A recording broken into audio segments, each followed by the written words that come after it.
The way we consume and share news today, it is largely rooted in social media outlets. A reason why it's crucial to look at what's being discussed online. From the hottest issues to trends for our daily social media minute, we're joined by Erica. Good morning. Hello.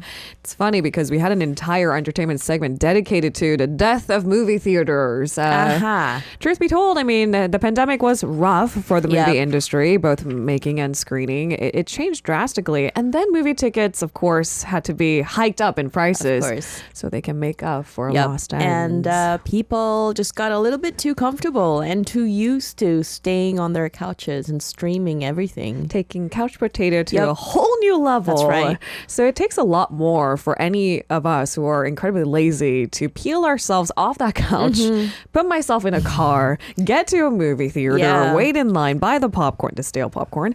It takes more. And so movie theaters have to readjust their marketing strategy. There was a time when I used to go to the movie theaters like at least a few times a month. There was a time when I had to watch movies like literally for my job and I could not get tickets because everyone was going to the theaters. That is no longer the case. It really isn't. No. And it's such a stark contrast because it's not so far. It was actually just a few years ago, right? Yep. Times have changed. You know, theaters all around the world, not just here in South Korea, are struggling to attract moviegoers back to their spaces post-pandemic.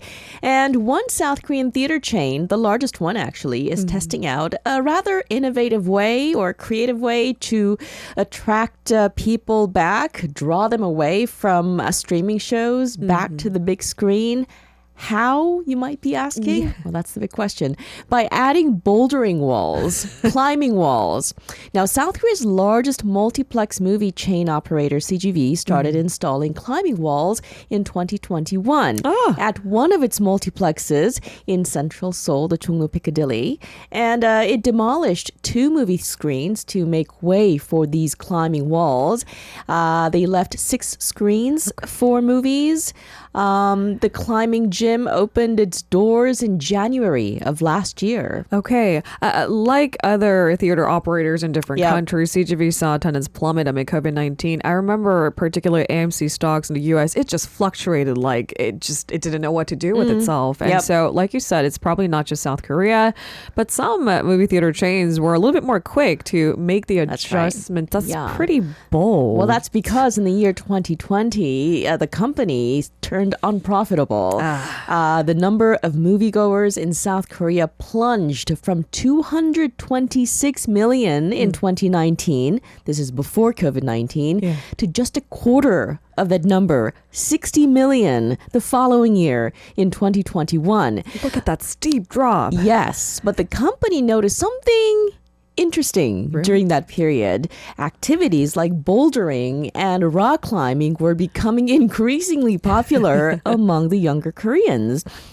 This actually mirrored the trends in other cities around the world. You know, because I've noticed my brother who lives in Chicago who started climbing during the pandemic. And I was like, is this a thing now? Have I missed the memo? So. And clearly the marketers at CGV figured it out a lot quicker. Okay. So as COVID hit, the company needed something to bring people back.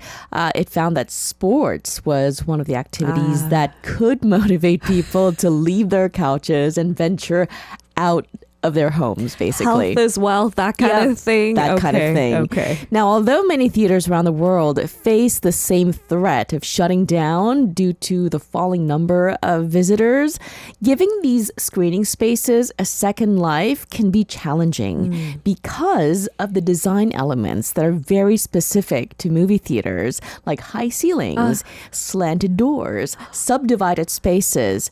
However, it's precisely these features that make them perfect candidates for climbing gyms. Who knew that climbing gyms and movie theaters have so much in common? Exactly. They clearly did their research. All right, so how many bouldering gyms does CGV currently operate, and do they probably aim to expand? I think so. Not a ton right now. Okay. They're operating these climbing gyms in 3 of its Seoul multiplexes. The most recent one opened just last month. Now, while outdoor climbing was already popular because of South Korea's mountainous terrain and easy access to mountains in Seoul, the sport got a further boost after sports climbing made its Olympic debut in Tokyo in 2021. I think it also definitely helped that South Korean athletes Seo Chae-hyun and Chun Jo-won placed in the top 10. That's right. Yep. I mean, that ought to get our attention. We like awards. Yes. We like these moments. Yeah. We want to share it. And honestly, I don't know who else but Seoulites are just on to trends all the time. Yep. And so there you have it. Climbing is the next big thing. Yep. I do wonder just how many climbing gyms are there across the country at the moment? There are an estimated 350 across South Korea. That's actually a lot more than I anticipated because it does take a large amount of space. That's right. And the number has been growing after COVID-19. Customers want large climbing spaces that are at least 500 square meters, and rock climbing has been in the media a lot, like we mentioned. I'm actually quite impressed. Like just the fact that someone was able to find that movie theaters, its limits actually could be used to create the perfect place for a climbing gym. So it's perhaps even natural for these theater space like CGV to get interested for alternatives. Now, the company says that bouldering is its most successful new venture it has embarked on outside of its core theater business. However, it's not clear yet how many climbers it's going to manage to convert into moviegoers. Now, Jongno Gym, for example, brings in some 250 visitors a day. That number is still less than the number of seats that were previously in the movie theater. Okay, so it's not a one fix-all sort of solution. No. And you're right. I'm not quite sure if it attracts the same kind of, consumers. Yep. But we'll have to see. At least this is really creative. That's right. I mean, this is why movie theater chains are dying out.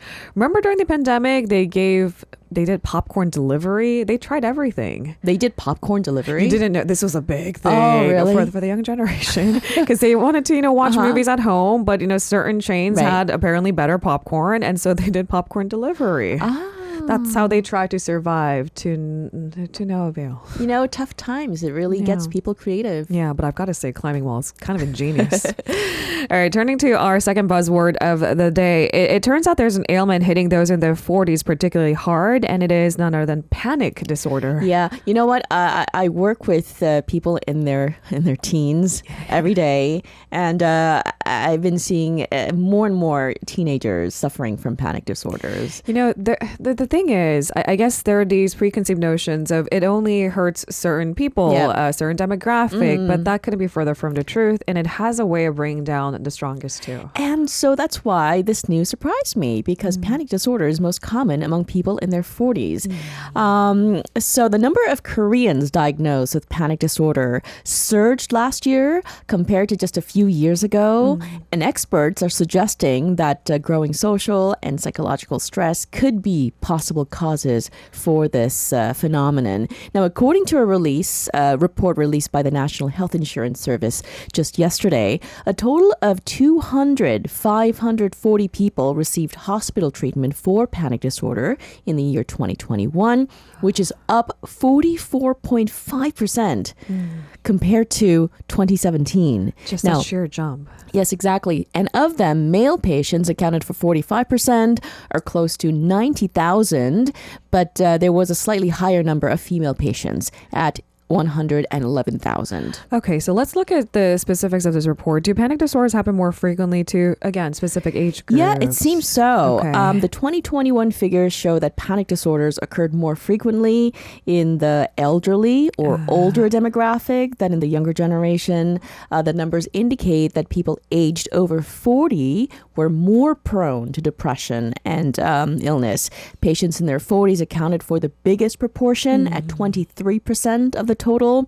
That was followed by 50-somethings at 19%, 30-somethings at 18%, and patients in their 20s and 30s accounted for 3% and 16% respectively. I think it's worth, talking about maybe the symptoms and who is most prone, but also how does the National Health Insurance Service define a panic disorder? So the agency defines it as an anxiety disorder where a person abruptly experiences periods of intense fear or a feeling that something bad might occur. And it has a lot to do with that duration too, right? I mean, if it's just like a short, brief thing, it might not be so severe. That's but right. If it lasts for hours on end, that should be questioned. You know, this recently happened to my best friend.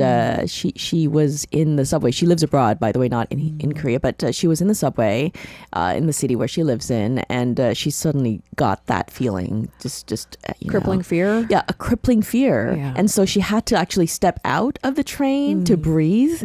And it doesn't go away very quickly, actually. It doesn't. And so to know about the symptoms and know that it is common and to know when it's time for you to seek help, I think these are all important. I do wonder, then what about cost of treating anxiety disorder? Yeah, the cost of treating anxiety disorder also jumped from 49.6 billion won to 91 billion won. That's double in just 4 years. Again, the data show that 40-somethings accounted for the biggest share of this at 22.7 billion won. To flip that on its head, of course, it is not good news that more people are being diagnosed with panic disorders, but the fact that more people are seeking help, that might be a more promising and experts sign. advise people to get treatment early if they feel panic disorder-like symptoms. Okay, we'll leave it there for now so we can carve out time for our last story today. Illegal streaming site noonoo TV terminates service. Yes, illegal video streaming site noonoo TV has officially shut down as of midnight. All Korean content has been deleted from its site following a police investigation launched by the Busan Metropolitan Police Agency last month. noonoo TV, it opened in 2021, became really controversial as it streamed domestic and foreign content from paid streaming platforms for free as soon as the content was released. noonoo TV reportedly has servers in the Dominican Republic. Okay. Yeah. So that's how one of the means they try to bypass restrictions in South Korea. Exactly. Okay. It garnered 1.8 billion views, total views as of March, which is actually higher than legal streaming services. And criticism grew as news spread that Netflix's Korean original series The Glory and Kilboksun, some popular shows, were also being streamed without permission. So South Korea's culture ministry, for one, had reasons to actually, to get in track of this site and bring it down, essentially. Exactly. So the Ministry of Science and ICT, it stepped up, proposed an amendment to the Information and Communications Network Act to prevent more cases of illegal streaming services such as noonoo TV. All right. Respecting copyright. It seems to be important. And very much so. I'm glad that there are more legal boundaries for it too. Thank you so much, Eric. Pleasure. Have a great weekend. You too. If you're listening to our program using the podcast service, just a reminder that we do go live Monday through Friday, 7 a.m. Korea Standard Time. So tune in and help us make the show more informative by giving us your input. See you bright and early on Good Morning Seoul.